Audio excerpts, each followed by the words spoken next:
They wanted the letter arrived on a Tuesday morning, slipped under my apartment door like a snake finding its way through a crack. Heavy cardstock. Embossed lettering. The kind of paper that screamed old money and even older grudges. Asterisk, estate auction. The Ashworth Manor. Saturday, 2 p.m. Pre-registration required. Asterisk, I stood there in my cramped studio apartment, holding that invitation, and felt every carefully buried memory claw its way back to the surface. The Ashworth Manor. My grandmother's house. The place where I'd spent the first 12 years of my life before everything fell apart. My name is Maya Chen, and this is the story of how I lost everything, rebuilt myself from nothing, and came face to face with a family that tried to destroy me. Let me take you back 6 years. I was 23, fresh out of college with a business degree and enough student debt to drown in. My grandmother, Eleanor Ashworth, had just passed away. She'd raised me after my parents died in a car accident when I was 10. She was strict, traditional, but she loved me in her own complicated way. The funeral was the last time I'd seen most of my relatives. Uncle Richard, grandmother's oldest son, had stood at the front of the chapel looking appropriately somber while calculating inheritance amounts in his head. Aunt Patricia, dripping in pearls that probably cost more than my entire education, dabbed at dry eyes with a monogrammed handkerchief. And my cousins, Brandon and Stephanie, whispered and giggled in the back row like they were at a social event rather than a funeral. What I didn't know then was that they'd already made their move. 3 days after the funeral, I was summoned to the reading of the will. The lawyer's office smelled like leather and betrayal. I sat across from Uncle Richard, who wouldn't meet my eyes. Aunt Patricia examined her manicure. The lawyer, a tired-looking man named Hoffman, cleared his throat. Eleanor Ashworth's estate, including the manor house, investment portfolio, and business holdings, valued at approximately $18 million, is to be divided as follows. My heart hammered. Grandmother had always told me I'd be taken care of, that her legacy would ensure I'd never struggle the way she had in her youth. To her son Richard Ashworth, 50% of all assets. To her daughter Patricia Ashworth Monroe, 50% of all assets. The silence that followed was deafening. Excuse me, I managed, my voice cracking. What about me? Hoffman looked uncomfortable. He shuffled papers. There is a personal effects bequest. Some jewelry, photograph albums, and a stipend of $5,000. $5,000. Out of 18 million. This is wrong, I said, standing up so fast my chair scraped across the floor. Grandmother wouldn't, she promised me. Maya dear, Aunt Patricia's voice was saccharine poison. You need to understand. Blood is blood. You're not actually an Ashworth, are you? You're a Chen. Your mother married into the family, but that doesn't make you entitled to our inheritance. I lived with her for 12 years. She raised me. Uncle Richard finally looked at me, and his eyes were cold. Eleanor was experiencing cognitive decline in her final years. We had her will updated 6 months before she passed, with proper medical documentation and legal counsel. The previous will, the one that named you as a beneficiary, was clearly created when she wasn't in her right mind. We've had it invalidated. The world tilted. You convinced her to change it? While she was sick. We protected family interests, Richard said flatly. Now, if you'll excuse us, we have estate matters to discuss. I stumbled out of that office feeling like I'd been gutted. The $5,000 lasted 2 months. I was already behind on rent, drowning in student loans, and suddenly completely alone in the world. That's when things got worse. The harassment started small. Phone calls from unknown numbers at 2 a.m. Someone keyed my car, the old Honda that barely ran but was all I could afford. Then came the social media attacks. Anonymous accounts posting photos of me with captions like, "Gold digger tries to steal family fortune," and "Shameless girl claims dead woman's money." I lost the internship I'd lined up. The company said they'd decided to go in a different direction, but I saw the way HR looked at me. Someone had sent them screenshots of those posts. I couldn't afford my apartment anymore. I moved into a friend's couch, then a youth shelter when that arrangement fell through. I took any job I could find, waitressing, retail, cleaning offices at night.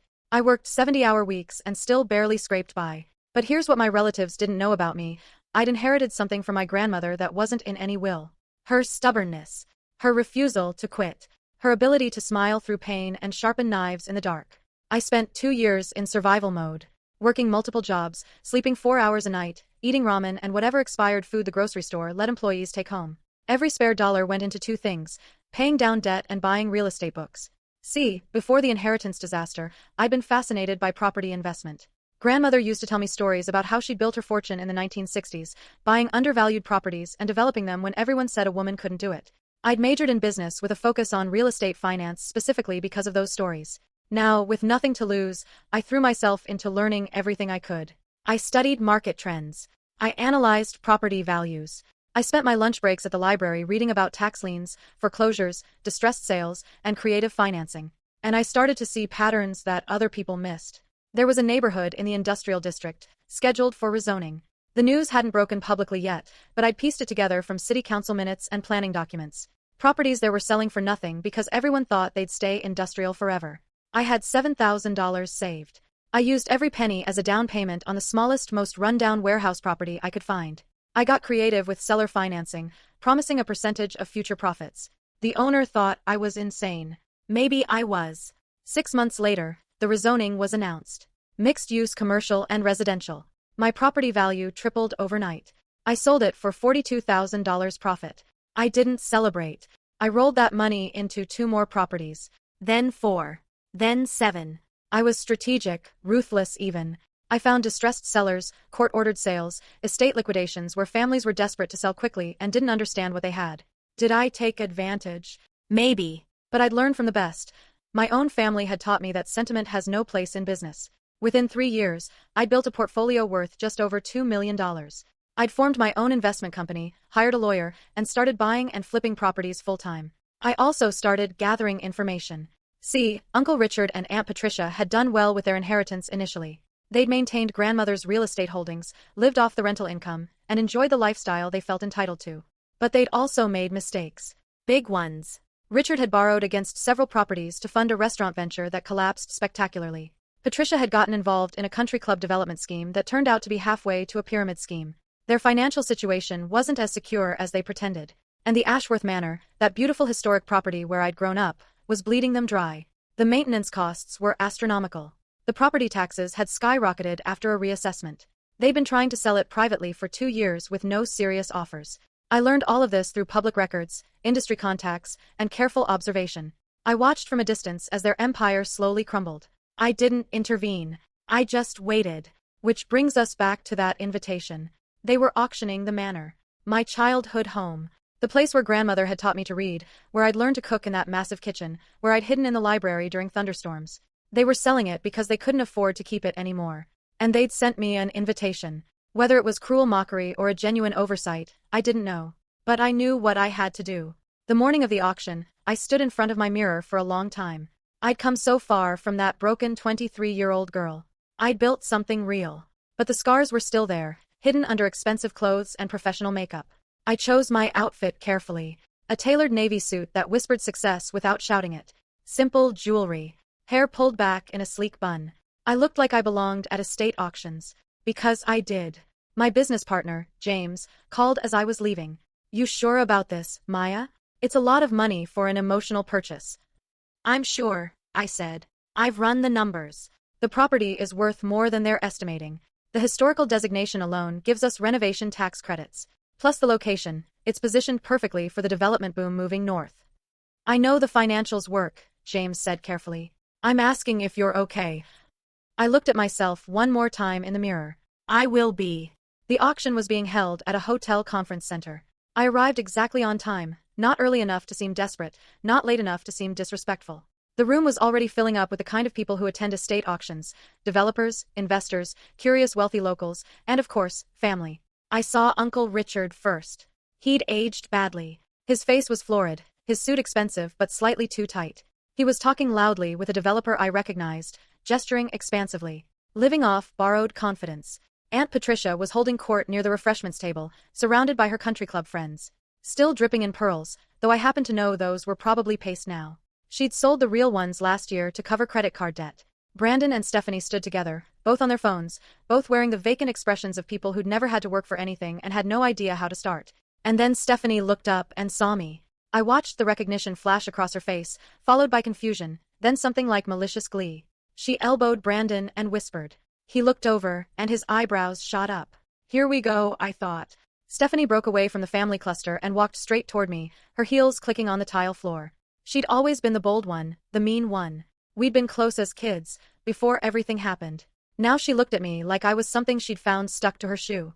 Oh my God, she said loudly enough that people nearby turned to look. Maya? Maya Chen, what are you doing here? I smiled politely. Hello, Stephanie. I'm here for the auction. She laughed, actually laughed. The auction? Sweetie, do you even know what the opening bid is? This isn't an outlet mall sale. I'm aware. Brandon joined us, that same smirk on his face that I remembered from 1,000 childhood cruelties. This is rich. Did you get lost on your way to the bus station? Or are you here to apply for the housekeeper position? People were definitely watching now. I felt heat rise in my cheeks but kept my voice level. I'm registered to bid. Stephanie looked at Brandon, then back at me. You're serious? With what money? Did you finally snag a sugar daddy or something? Stephanie, I said quietly, we're in public. Try to remember your manners. Her face flushed. Before she could respond, Uncle Richard's voice boomed across the room. Maya, is that really you? He approached like a battleship, Aunt Patricia in his wake. The entire room had gone quiet, everyone sensing drama. I didn't think you'd actually come, Richard said. His tone wasn't welcoming. I was invited, I replied. As a courtesy, Patricia said, her voice dripping with false sweetness. We thought you might want to see the house one last time. For old time's sake. I hope you're not getting any inappropriate ideas. About bidding, dear. The starting bid is $3 million. That's rather outside your price range, wouldn't you say? Brandon snorted. Last I heard, you were scrubbing toilets for a living. Something cold and sharp settled in my chest. This was it. The moment I'd been building toward for 6 years. I could walk away, maintain my dignity, keep my secrets. Or I could burn their world down. I chose fire. Actually, I said clearly, I'm registered to bid with pre-approved financing up to $15 million. My credentials were verified by the auction house yesterday. The silence that followed was beautiful. Richard's face went from ruddy to purple. That's impossible. Is it? I pulled out my phone, opened the confirmation email, and turned it so he could see. Shall we verify with the auction coordinator? Patricia's mouth opened and closed like a fish. Stephanie looked genuinely shocked for the first time in her privileged life. Brandon's smirk had vanished completely. How? Richard started. Ladies and gentlemen, the auctioneer's voice cut through the tension. We're ready to begin. If all registered bidders would take their seats. I smiled at my uncle. Excuse me, I wouldn't want to miss the opening bid. I walked past them, feeling their stares burning into my back, and took a seat in the third row. My heart was racing, but my hands were steady. This was just another negotiation, another deal. I'd done hundreds of them. The fact that this one held 6 years of pain and rage and desperate longing, that was just noise. I'd learned to work through noise. The auctioneer was a professional, crisp, and efficient. He outlined the property specifications: 12,000 square feet, 8 bedrooms, 6 bathrooms, original 1890s construction, historically designated, sitting on 5 acres of prime land just 30 minutes from the city center. The property requires significant renovations, he noted, but represents a unique opportunity for the right buyer. Opening bid is set at $3 million. 3 paddle immediately went up. Richards, a developer I didn't recognize, and a woman in her 60s wearing designer everything. $3 million to bidder 47, the auctioneer announced. Do I hear 3.2? Richards paddle. 3.2 to bidder 12. The price climbed steadily. 3.5. 4 million. 4.5. The unknown developer dropped out at 5 million. The designer woman lasted until 5.8. Then it was just Richard and one other bidder, a real estate company representative I knew by reputation. They were aggressive, well-funded, and notoriously ruthless. 6 million. 6.5. 7. I watched Richard's face getting redder with each bid. Patricia was whispering urgently in his ear. They were approaching their limit. I knew exactly what that limit was. I'd done my homework. They'd taken out a bridge loan for this auction, betting they could buy the property and flip it quickly to solve their cash flow problems. Their maximum was 7.5 million. 7.2 million, the auctioneer called. Do I hear 7.5? Richard's paddle went up, his hand shaking slightly. 7.5 million to bidder 12. Do I hear 7.7? The real estate company bid. Richard's face went pale. Patricia grabbed his arm, shaking her head frantically. They were done. 7.7 million, the auctioneer repeated. Going once to bidder 33. I raised my paddle. Every head in the room turned. The auctioneer's eyebrows lifted slightly. 8 million to bidder 52. Do I hear 8.2? The real estate company bid again immediately. They wanted this property badly. I raised my paddle. 8.5 million. A murmur ran through the crowd. The real estate rep looked at me, assessing. Then his paddle went up. 9 million. I didn't hesitate. 9.5. 10 million, he countered. I met his eyes across the room. He was good, professional. This wasn't personal for him, just business. I respected that. 10.5 million, I said clearly. He paused, consulted with someone on his phone. The room waited in breathless silence. Finally, he shook his head and lowered his paddle. 10.5 million to bidder 52, the auctioneer said. Do I hear 11? Going once. Going twice. The gavel came down with a crack that echoed through the room. Sold to bidder 52 for $10.5 million. I sat very still, letting the reality wash over me. I'd done it. The Ashworth Manor was mine. Behind me, I heard a choked sound. I turned to see Patricia with tears streaming down her face. Richard looked like he'd been hit by a truck. Stephanie and Brandon just stared, uncomprehending. The auction coordinator approached with paperwork. Congratulations, Ms. Chen. If you'll come with me to finalize the purchase documentation. I stood, gathering my bag. As I walked past my family, Uncle Richard grabbed my arm. How? He demanded. His voice was hoarse. How did you had nothing. You were nothing. I looked down at his hand on my arm, then up at his face. Let go of me, Uncle Richard. He did, automatically. You taught me everything I needed to know, I said quietly. You taught me that sentiment is weakness, that family means nothing compared to money, that you take what you can get and never look back. I paused. Thank you for the lesson. I learned it well. I walked away before he could respond, following the coordinator to a private room where my lawyer was already waiting. James had made sure everything was prepared in advance. The paperwork took an hour, but by the end of it, the Ashworth Manor legally belonged to me. I didn't go to the manor immediately. I went home, changed into comfortable clothes, and sat on my balcony watching the sunset over the city. I'd won. I owned the house. But the victory felt hollow somehow, like I'd climbed a mountain only to find nothing at the top. My phone rang. James. You okay? He asked. I don't know, I admitted. I thought this would feel different. Revenge usually does. It's never as satisfying as we imagine. This wasn't revenge, I said automatically. Then stopped. Was it? That's something you need to figure out for yourself. But Maya, whatever your reasons, you made a solid investment. That property is going to be worth double in 5 years. So even if it was revenge, at least it was profitable revenge. I laughed despite myself. That's very pragmatic of you. One of us has to be. Listen, I pulled those additional records you asked about. The ones on your grandmother's final will changes. You're going to want to see this. My stomach dropped. What did you find? Can't discuss it over the phone. Come to the office tomorrow morning, 9 a.m. He hung up before I could press for details. I barely slept that night. I kept replaying the auction, Richard's shocked face, Patricia's tears. The way Stephanie had looked at me like I was a stranger. Maybe I was. Maybe the Maya they'd known, that scared, grieving 23-year-old, had died somewhere along the way. The next morning, I arrived at James's office at 8:45. He was already there, files spread across his desk. Coffee, he offered. Just tell me. He nodded, pushed a folder toward me. I hired a private investigator to look into the will change. Specifically, the medical documentation that supposedly proved your grandmother's cognitive decline. My hands shook as I opened the folder. Inside were copies of medical records, doctor's notes, and a legal deposition.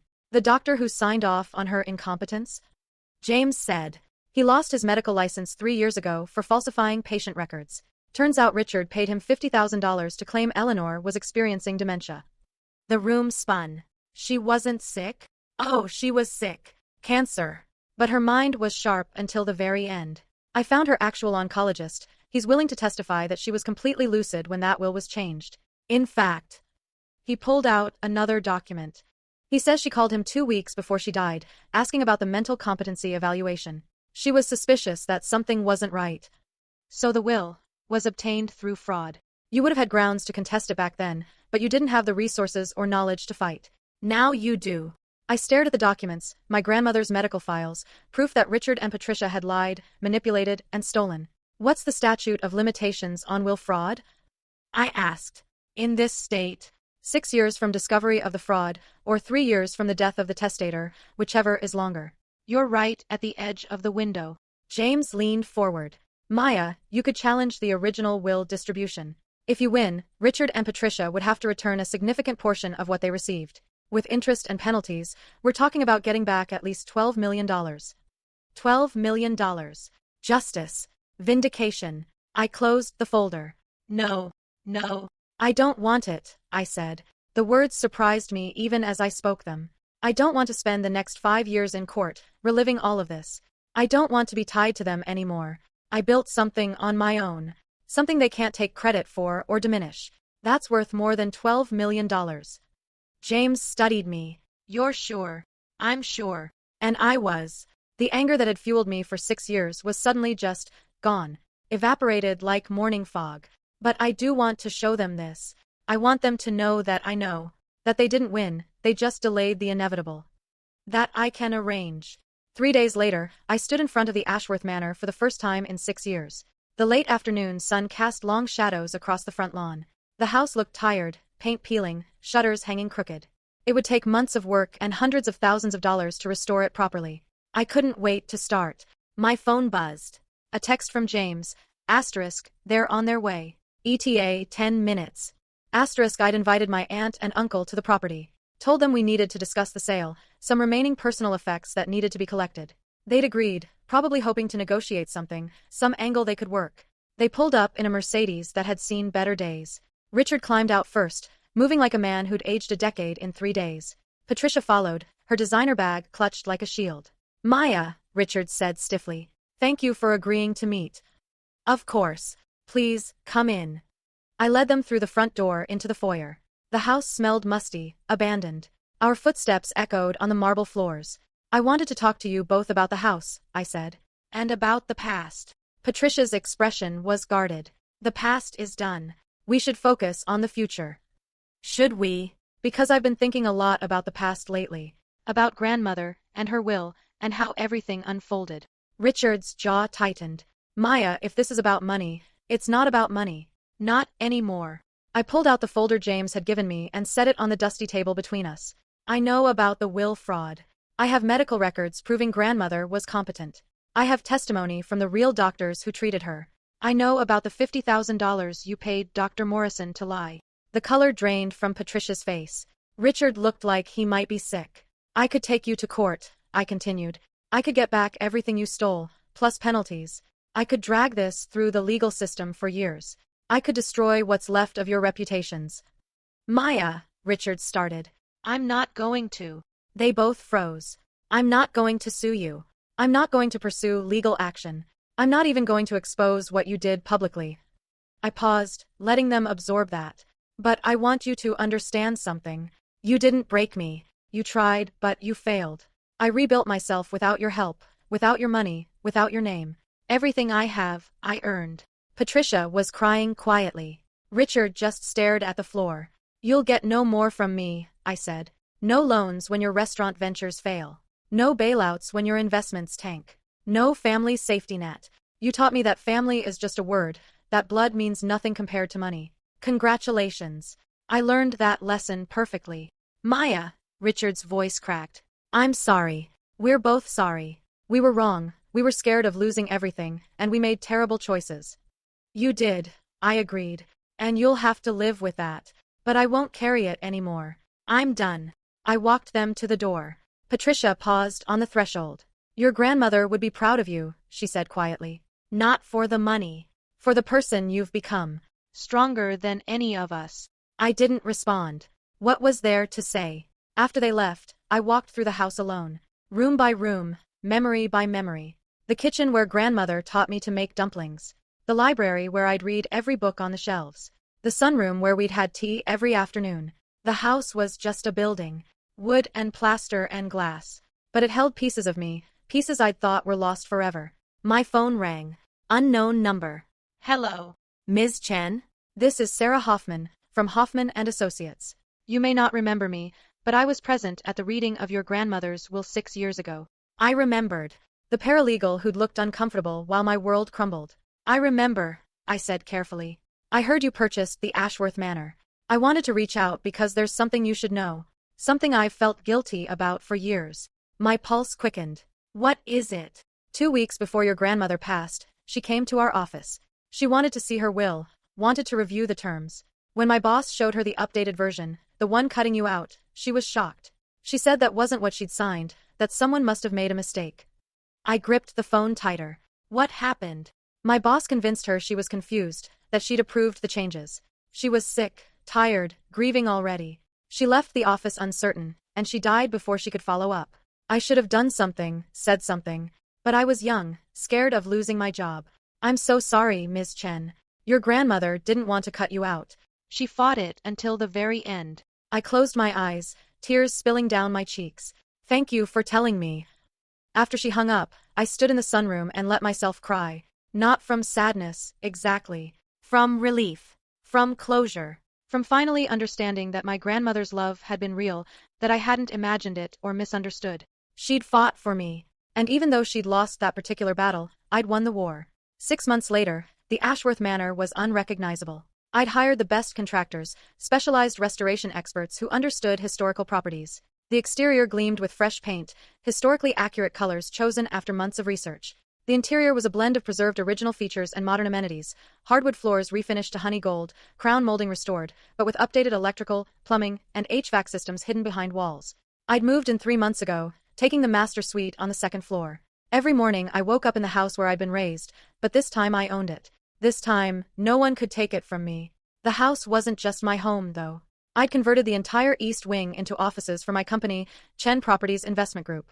We'd grown to 15 employees, managing over 50 properties across 3 states. We specialized in distressed property acquisition and renovation, with a focus on historical preservation. I'd also started a foundation, the Eleanor Ashworth Foundation for Orphaned Youth. We provided college scholarships, financial literacy training, and mentorship for young people who'd lost their parents. The foundation was funded entirely by my business profits, and it would be my grandmother's real legacy. James kept telling me I was spending too much on philanthropy, that I should focus on maximizing profits. He was probably right from a pure business perspective. But some things mattered more than maximum returns. I hadn't spoken to my aunt and uncle since that day at the house. I'd heard through industry contacts that Richard's restaurant ventures had finally bankrupted him completely. He'd filed for Chapter 11 protection last month. Patricia had moved in with Stephanie, who'd married a moderately successful dentist. Brandon had actually reached out 3 months ago. He'd asked to meet for coffee. I'd agreed, curious. He looked different, older, humbler, less of the cocky rich kid I remembered. I wanted to apologize, he said without preamble. For everything. For how we treated you at the funeral, at the auction, for the years before that. We were awful. I was awful. Yes, I said simply. You were. He flinched but nodded. I don't expect forgiveness. I just wanted you to know that I see it now.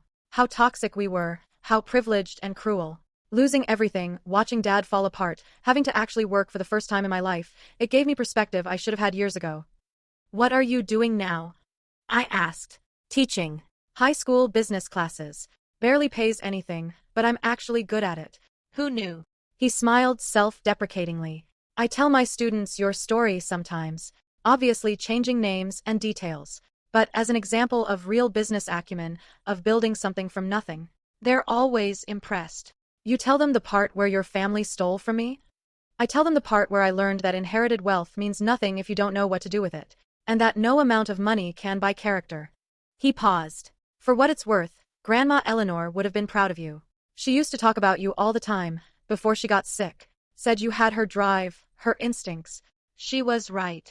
After he left, I sat in that coffee shop for a long time, thinking about forgiveness and grudges and the weight of carrying hate.